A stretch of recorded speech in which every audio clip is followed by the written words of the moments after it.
Hey guys, it's Maggie from Read Polish, and today I have a short reading lesson for you. Let's go ahead and start. As well, you can find the meaning of the sentences by using deepl.com. The sentences are very simple. Lis biega po polu. Koza skacze wysoko. Niebieski krawat. Dom Uli jest mały. Let's try this once again.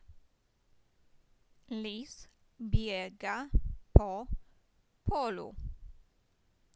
Koza skacze wysoko. Niebieski krawat. Dom Uli jest mały. Thank you for watching. I will see you in next video.